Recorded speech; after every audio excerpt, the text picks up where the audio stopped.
said never let me go. You said never let me go. You said never let me go. कच्चा चिवडा. कच्चा चिवडा म्हणजे लहानपणीची आठवण. लहानपणी आपण कच्चा चिवडा बनवायचो, खायचो. त्याची वेगळीच एक मजा होती.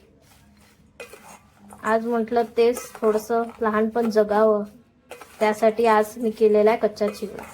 You said never let me go. You said never let me go. You said never let me go. You said never let me go. You said gravy never let me go. याच्याने खायची मजा वेगळी होती चिवडा. चला दाखवते कसं मी खायची लहानपणी.